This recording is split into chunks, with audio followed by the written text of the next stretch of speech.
want to write directly from my Linux or EIX directly to the hardware. No. What Zen really gives you is the ability to create a partition on which you really load your operating system.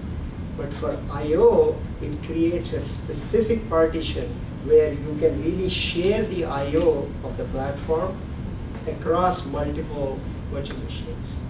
So Zen is not an operating system, right? I mean, Zen gives you the ability to create these virtual partitions in which you can really load Linux, Windows, anything else that really runs on it.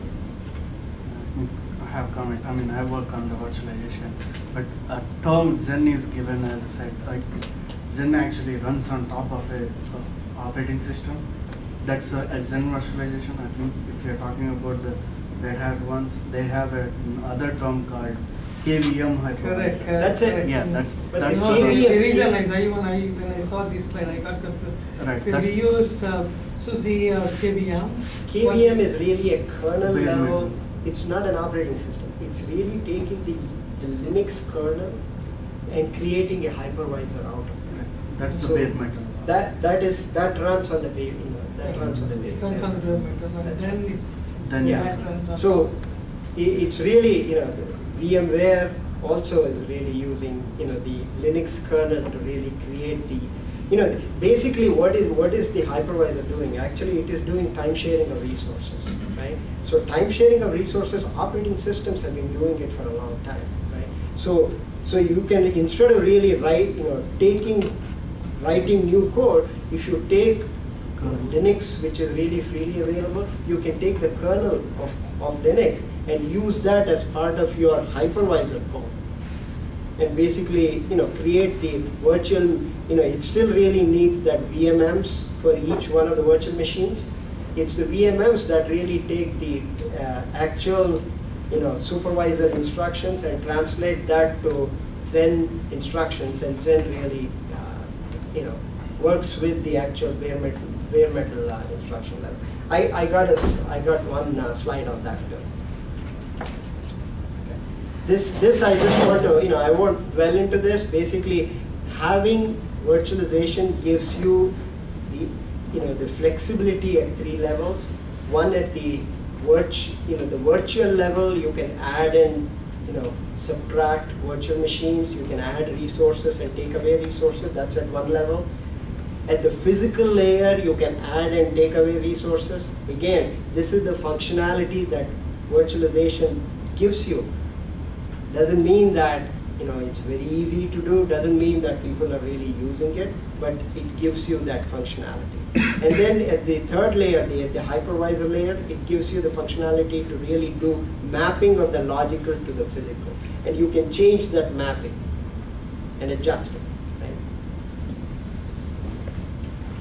So this is System Z virtualization. This, System Z, which is the mainframe, uses a hypervisor called Prism. And that Prism layer is, when you buy System Z, you don't even have an option. You get Prism with it. So you get the ability to create logical partitions with System Z, the mainframe. So it gives you the ability to really create logical partitions and run multiple operating systems and workloads at the same time. And it's, as the utilization typically on the mainframe is at the, at that level, 80% level. This is, System P. I mean, I didn't really want to bring in, vendor level information, but being from IBM and virtualization in IBM has been prevalent there for so long. So I said, okay, let me take some slides from there. So again, the technology for System P really came from mainframe. And basically, there's another layer of hypervisor called Power VM that really runs directly on top of the hardware. And and that's how it really creates partitions for multiple operating systems to be loaded and multiple applications to be loaded in the partition. And for sharing of I/O, it creates specific partition called the VIO, virtual I/O partition, that really lets you take the physical Ethernet adapter that's in there and the physical drive that's in the, the local drives, and shares it across multiple logical partitions. This is the ESX. Again, the VM kernel really is, ESX again is a type 1 hypervisor. That means it runs directly on the hardware, right? And it uses what is called VMMs, virtual machine managers, for creating and managing the virtual machines on top of it. And it gives you the ability to share, CPU, memory, disk, network interface cards, and all that. This is the Zen.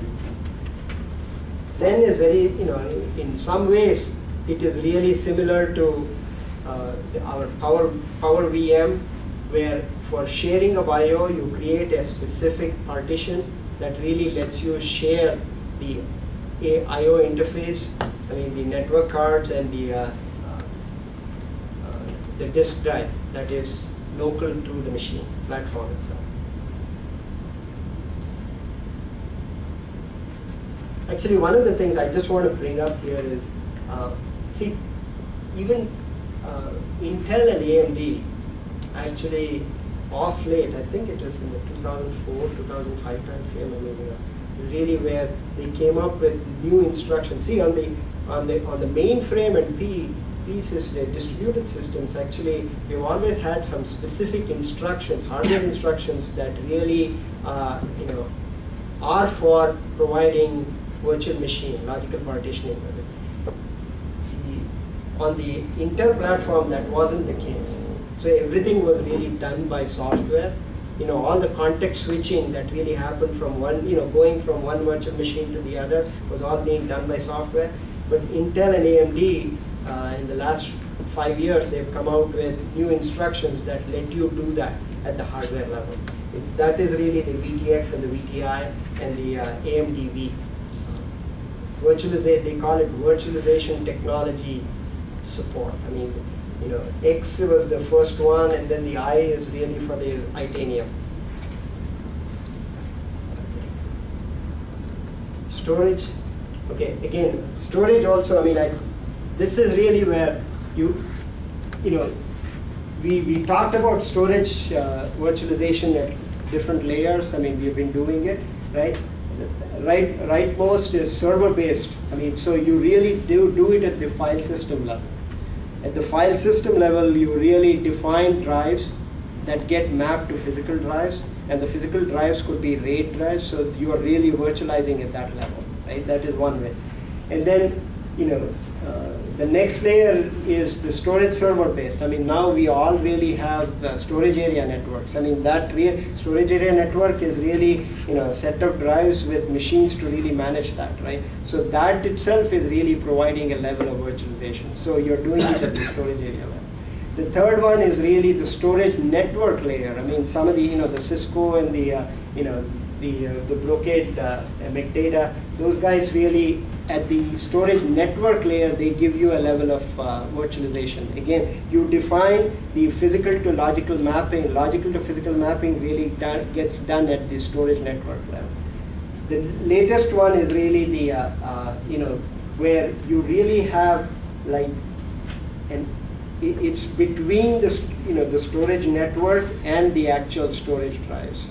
So you really have another layer that lets you take multiple of the physical resources, storage resources, combine them, and provide a single interface up to the application. These are some of the newer products from IBM. There is a product called SAN Volume Controller that really gives you that. EMC has got the same thing. No, everybody has. Yeah, everyone really has. Become very, very popular. Similarly, even here, similar to server virtualization, you get 3 levels of flexibility. You can really make changes in those 3 levels and have the ability to really make it transparent to the other levels.